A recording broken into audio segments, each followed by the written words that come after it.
Hello! I'm back-ish. I'm just not gonna beat around the bush. I wasn't reading any books, so I didn't upload any videos. But I've read a book and I want to talk about it. And that book, if you can't tell, is History is All You Left Me by Silvera. I will preface this with, I read More Happy Than Not by Silvera and I was not a huge fan.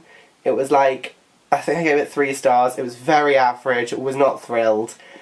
This book follows a boy named Griffin who, his ex-boyfriend, but best friend, dies, and it's very sad, and he finds solace in the one person he doesn't expect to, which is his ex-boyfriend's new boyfriend. So, it's a very sad story, very gay as you can imagine, that's why I picked it, and yeah.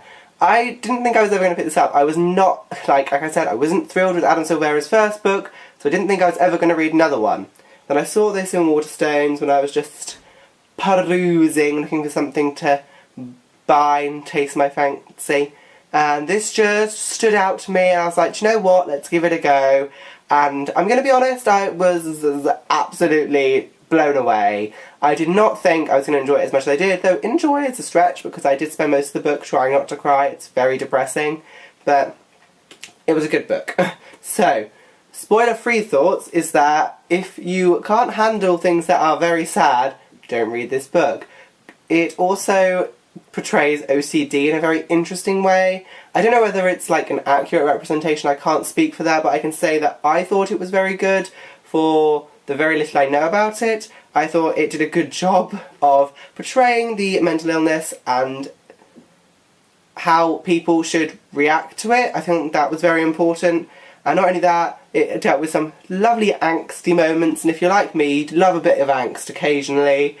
And it did a solid job on the angst part. And the love story was tragic because you kind of know how it ends. And if you didn't know, which I didn't before I went into this, is that it's told in present day and history perspective. So, history. You get the historical perspectives as well. You find out a little bit more of the past in bits. So that's really cool. I really enjoyed it. I thought Adam's writing was vastly improved since More Happy Than Not. It was so much better. This is his second book. And I think it was just so much better than More Happy Than Not. It was so much more driven. I feel like the storyline made more sense, which More Happy Than Not to me just didn't. So, spoilered thoughts. Let's just get those who haven't read it out of the way. Goodbye. Spoiler thoughts. I could not cope with this book. The relationship between Thea and Griffin was so interesting to me because it was so intimate. Like, we kind of saw like an accelerated version of it through the history perspectives. But it was the fact it had deep-reaching consequences in the present day, obviously, because Theo's dead.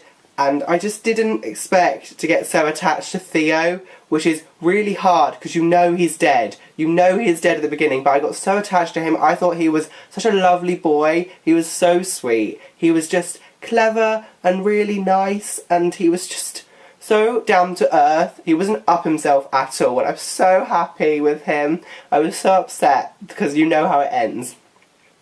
Griffin, I struggled with a bit because I thought the way he treated Theo was very unhealthy. He kind of hero worshipped him, and it wasn't necessarily like a bad thing because their relationship was very honest, but the way that Griffin continuously spoke to Theo after he died, the way he treated it was very unhealthy, and it's addressed at the end that it's unhealthy, which I really appreciated, that Griffin was diagnosed with a delusional disorder because clearly he is not quite right.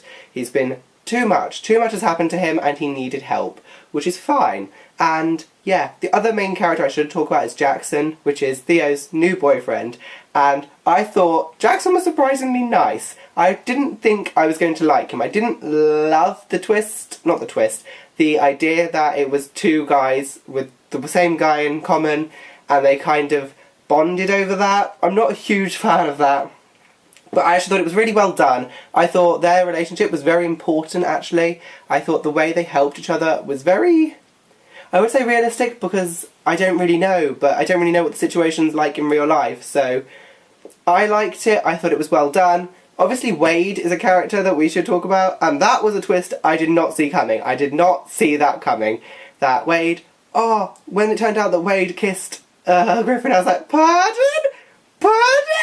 But I was okay with it. I wasn't against it. I thought it was really sweet that he was kind of holding this crush. That Wade was like holding this crush back.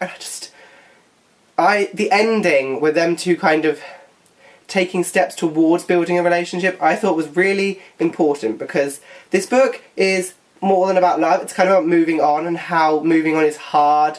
And I think it kind of nailed that bit with the Wade storyline, because it just lent itself to helping Griffin. And obviously this book is Griffin's story, it's Griffin's perspective, and Griffin needed the helping hand, and I think Wade really lent that to him. So did Jackson, but there was a slight unhealthy relationship in that they were both grieving, and both after something that neither one could give them, apart from they kind of meant that they were closer to Theo because they were the most important people in Theo's life, which is really depressing. But it's fine. I coped. I mean, the California adventure, I feel like I want to talk about, because they had sex. Jackson and Griffin have sex, and I was really, really against that. Well, I wasn't against it. I could see it coming. Like, you could see it coming. But I understand why it happened. I understand why it happened, but I'm not... I think it just upsets me because I loved Theo so much. I'm such a wimp. I just loved Theo. And the two of them found solace in each other, which isn't a bad thing. I just wish it didn't happen, because I think it made the matter worse, which is fair, because you need a twist to make the matter worse. But that's okay. That is okay. Jackson and Griffin have a really intense relationship. It's very built around Theo, and by the end it's not. They kind of become proper friends, which I thought was adorable, really sweet, that they get to move forward as friends even though all this tragedy has happened. And yeah, I'm lost. I was lost for this book. I wanted to cry a lot. Whenever Theo, was mentioned in the present day, I was like, gonna cry. Whenever Theo came up in the past, I was gonna cry. And he's obviously in the past a lot, because we get to see the beginning of Theo and Griffin's relationship right at the beginning, and we get to see it all the way through to they break up, which I was against. I was against them breaking up. I think that was a terrible idea, Griffin. You need to have your head checked, because some people make long distance work. You don't know, and I really think that was a dumb fucking move, gonna be honest.